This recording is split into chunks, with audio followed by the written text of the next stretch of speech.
আসসালামু আলাইকুম। সবাইকে স্বাগতম আমাদের প্রিয় গায়ের পথে চ্যানেলে। ইতিহাস, ঐতিহ্য, প্রকৃতি আর বাংলার অজানা অচেনা জনপদের গল্প আপনাদের সামনে তুলে ধরাই আমাদের এই পথ চলার উদ্দেশ্য। আজ আমরা এসেছি গাজীপুর জেলার শ্রীপুর উপজেলার এমন একটি জায়গায়, যেটি উপর থেকে দেখলে প্রথমেই আপনার মনে হতে পারে এটা কি সত্যিই কোনো গ্রাম। সারি সারি একই ধরনের ঘর, ঘরগুলোর মাঝ দিয়ে চলে গেছে প্রশস্ত রাস্তা, চারপাশে সবুজ প্রকৃতি, খোলা জায়গা আর পরিকল্পিতভাবে গড়ে ওঠা একটি জনপদ। আজকের আমাদের গন্তব্য শ্রীপুরের গাজীপুর ইউনিয়নের নয়াপাড়া আশ্রয়ন প্রকল্প। একসময় যাদের নিজের নামে এক টুকরো জমি কিংবা মাথা গোজার স্থায়ী জায়গা ছিল না, এমন বহু পরিবারের জন্য এই জায়গাটি তৈরি হয়েছিল নতুন ঠিকানা হিসেবে। আর নয়াপাড়ার এই প্রকল্পের বিশেষত্ব হল এটি ছোট কোনো আবাসন এলাকা নয়। এখানে একসাথে নির্মাণ করা হয়েছিল ১৪২টি ঘর, প্রায় ৮ একর ৯০% সরকারি।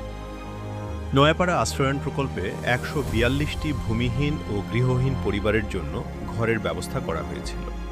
প্রতিটি পরিবারের জন্য ছিল ২% জমিসহ ঘর। ঘরের নকশায় দুটি কক্ষের পাশাপাশি রান্নাঘর ও টয়লেটের ব্যবস্থাও রাখা হয়েছে। অর্থাৎ পরিকল্পনাটি শুধু মাথার ওপর একটি ছাদ তৈরির মধ্যে সীমাবদ্ধ ছিল না। একটি পরিবার যেন এখানে এসে স্বাভাবিকভাবে বসবাস শুরু করতে পারে, সেই বিষয়টিও বিবেচনায় রাখা হয়েছিল। আর এই ১৪২টি ঘরের হিসাব করলে বোঝা যায় এটি আসলে কয়েকটি পরিবারের আবাসন নয়, এটি একটি পূর্ণাঙ্গ নতুন জনপদ তৈরির চেষ্টা। এই প্রকল্পের আরেকটি উল্লেখযোগ্য বিষয় হচ্ছে এর সঙ্গে যুক্ত নাগরিক সুবিধাগুলো। প্রকল্পটি তৈরির সময় এখানে মসজিদ, বিদ্যালয়, কমিউনিটি সেন্টার, খেলার মাঠ, রাস্তা এবং কবরস্থানের মতো বিভিন্ন সুবিধা গড়ে তোলার কথা জানানো হয়েছিল। অর্থাৎ মানুষ শুধু এখানে থাকবে, বিষয়টি এমন ছিল না। একটি গ্রামের মানুষের দৈনন্দিন জীবনের জন্য প্রয়োজনীয় সুযোগ সুবিধাগুলো একই এলাকার মধ্যে রাখার চেষ্টা করা হয়েছিল। আর সে কারণেই নয়াপাড়াকে শুধু কয়েক সারি সরকারি ঘরের প্রকল্প হিসেবে দেখলে হয়তো তো পুরো ছবিটা দেখা হবে না। এটি ছিল একটি পরিকল্পিত গ্রাম গড়ে তোলার উদ্যোগ। তবে একটি জায়গার গল্প শুধু তার উদ্বোধনের দিনের গল্প নয়, সময় পেরিয়ে সেই জায়গাটি কেমন আছে সেটিও জানা গুরুত্বপূর্ণ। আর এখানেই নয়াপাড়ার গল্পে আসে আরেকটি অধ্যায়।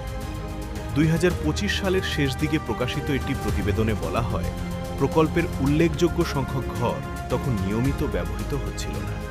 কিছু ঘরে তালা এবং কোথাও ঝোপঝাড়ের দৃশ্যও প্রতিবেদনে উঠে আসে। কর্মসংস্থানের অভাব এবং বিদ্যালয়ের কার্যক্রম বন্ধ থাকার মতো সমস্যার কথাও সেখানে বলা হয়েছিল। অর্থাৎ যে জায়গাটি বিপুল সম্ভাবনা নিয়ে যাত্রা শুরু করেছিল, সময়ের সঙ্গে সেখানে কিছু বাস্তব চ্যালেঞ্জও তৈরি হয়েছে।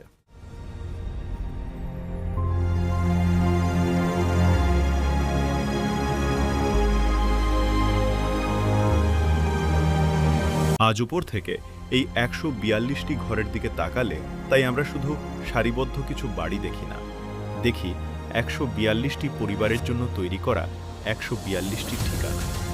দেখি একটি বিশাল সরকারি খাস জমির ওপর গড়ে ওঠা পরিকল্পিত জনপদ। একই সঙ্গে দেখি একটি প্রশ্ন, এমন প্রকল্পগুলোকে কিভাবে দীর্ঘমেয়াদে আরও কার্যকর ও প্রাণবন্ত রাখা যায়। কারণ ঘর তৈরি করা একটি যাত্রার শুরু, সেই ঘরকে একটি পরিবারের স্থায়ী ঠিকানায় পরিণত করাই আসল সাফল্য।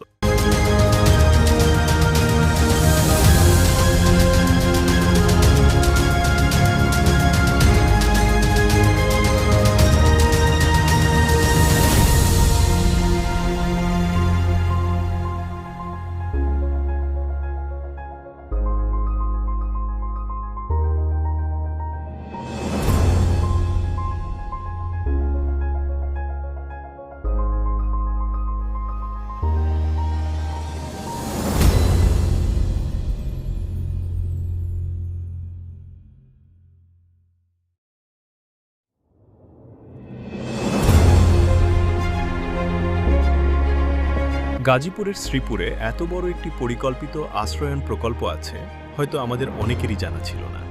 জায়গাটির নাম নয়াপাড়া আশ্রয়ন প্রকল্প। শ্রীপুর উপজেলার গাজীপুর ইউনিয়নের নয়াপাড়া গ্রামে গড়ে ওঠা এই জনপদ বাংলাদেশের আবাসন ও পুনর্বাসনের ইতিহাসের একটি উল্লেখযোগ্য উদাহরণ হয়ে আছে। প্রকৃতি, মানুষের জীবন আর সময়ের পরিবর্তন সব মিলিয়ে নয়াপাড়ার গল্প আসলে শুধু কিছু ঘরের গল্প নয়। এটি মানুষের একটি স্থায়ী ঠিকানা খুঁজে পাওয়ার গল্প। একই সঙ্গে সেই ঠিকানাকে টিকিয়ে রাখার চ্যালেঞ্জের গল্প। এটার বর্তমান অবস্থাও নাজুক।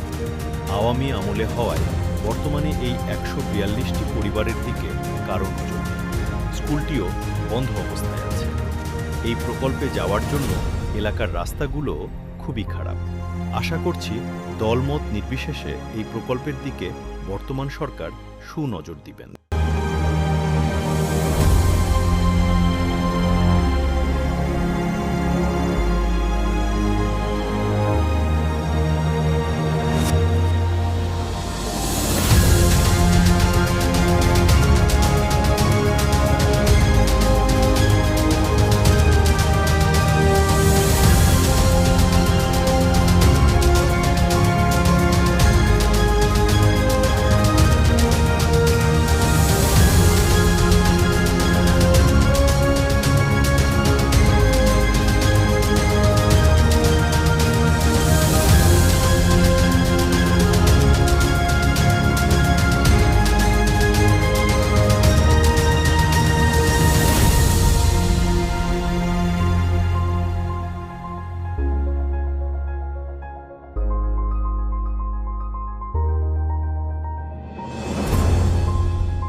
আপনারা যারা ভিডিওটি দেখছেন, নয়াপাড়া আশ্রয়ণ প্রকল্প সম্পর্কে আপনাদের মতামত অবশ্যই কমেন্টে জানাবেন। আর গাজীপুর, শ্রীপুর সহ বাংলাদেশের তেমন আরও অজানা ও সুন্দর জায়গার গল্প দেখতে আমাদের গায়ের পথে চ্যানেলটি সাবস্ক্রাইব করে পাশে থাকুন। আমাদের সঙ্গে থাকুন ইতিহাস, ঐতিহ্য, প্রকৃতি ও ভ্রমণের। আবার দেখা হবে বাংলাদেশের অন্য কোনো অচেনা জনপদের গল্প নিয়ে। ততক্ষণ পর্যন্ত সবাই ভালো থাকবেন, সুস্থ থাকবেন। আল্লাহ হাফেজ।